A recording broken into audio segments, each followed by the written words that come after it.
చెప్పి బాబు నీ పేరేం పేరు? రామకోట అండి. ఏం చేస్తుంటావు? నేను కూలి పని చేస్తున్నా, సుతా పని చేస్తున్నానండి. కూలి పని చేసుకుంటావు? ఏం లేదు. చూడండి ఎంత చిగా చేశారు. ఎన్ని సంవత్సరాల నుంచి ఉంటున్నావు ఇక్కడ? 5 సంవత్సరాలు ఉంటున్నామండి. 5 సంవత్సరాల నుంచి ఉంటున్నాం. ఇంతవరకు ఏం రాలేదు. మామూలుగా రేకులు వేసుకొని ఇంట్లో పోరింగ్ వేసుకొని బాత్రూమ్ లేకపోతే మా ఆమెకి కళ్ళు పోయినండి. 2 లక్షలు ఖర్చు పెట్టిన.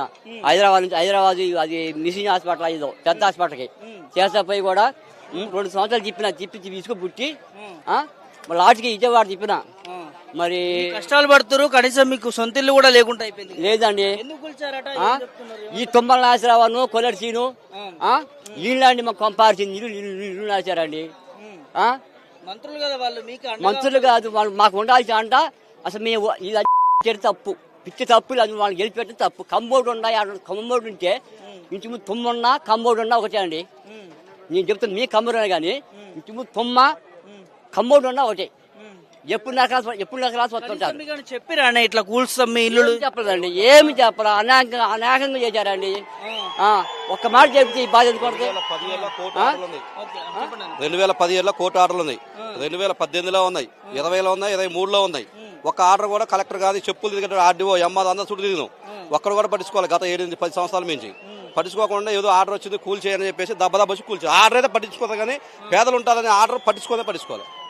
ఎలాంటి దొంగ దౌర్జన్యాలతో కూలగొట్టేది. ఇది న్యాయంగా కూలగొట్టింది కాదు, ఇది అప్పలంగా కూలగొట్టింది. ఇది కోట్ల రూపాయలండి. ఒకటి పేదల కష్టాలు చేత రూపాయి పోగు చేసుకొని ఇక్కడికి వచ్చి పని చేసుకొని బతికి వాళ్ళ కొంపలని వాళ్ళు దింగారు. వాళ్ళ అమ్మ లేదు, అన్నం తింటారా, వాళ్ళు గడ్డి తింటారా. డిపార్ట్మెంట్ 3 సార్లు 7 ఆర్డర్లు ఉన్నా కూడా అమలు చేయకుండా ఈ ఆర్డర్ అమలు చేశారు, కోల దింగి ఆర్డర్. మరి ఎవరికి చెప్పుకోవాలి? ఇక్కడ మరి పేదల ఇల్లు కూల్చేసి వాళ్ళు ఏం చేస్తారో మాకు తెలియదు కదా. ఇది ప్రైవేట్ ల్యాండ్ అండి. ప్రైవేట్ వాళ్ళు తీసుకోవడం కోసం కింద పింఛింగ్ చేస్తున్నారు. ఆ పక్క మీద చూడండి, ఆ పక్క బండలు ఉంది, పింఛింగ్ ఉంది. గవర్నమెంట్ పింఛింగ్ ఎందుకు చేస్తుంది అప్పటికప్పుడు? అయితే ప్రైవేట్ వాళ్ళు దత్తం చేయడం కోసం ఇదంతా చేసి ప్రైవేట్ ల్యాండ్ ఎవరుందో అటు ఉన్నదో వాళ్ళ పేరు తెలియదండి. వాళ్ళు ఉన్నదో ఒక 5-6 మంత్రులు ఎందుకు స్పందిస్తలేదు? వాళ్ళు ఎందుకు వాళ్ళు ఒకటే కదండి. ఖమ్మోదు వాళ్ళు అంతా ఒకటే కదా. రేగల సుదేశ్ వాళ్ళు ఎవరో ఉన్నదో వాళ్ళ పేరు మనకి కూడా పూర్తి తెలియదు. వాళ్ళు ఉన్నది కాబట్టి వాళ్ళంతా ఒకటే అండి. మా కమ్మల విశ్వాసం ఉండదండి అసలు.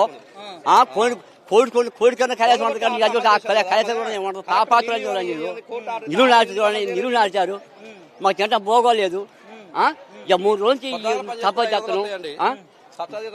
సుతార్ పని పోతే పడితే 700, 700 మందుకు ఒక 100 పోతాయి. ఇంట్లో ఖర్చు, ఇంట్లో పిల్లలు. మా అమ్మకి కళ్ళు పోయినండి. నాన్న ఇబ్బంది పడుకుంటా మేము చాలా ఇబ్బంది పడుతుంటే విశ్వాసం లేదండి.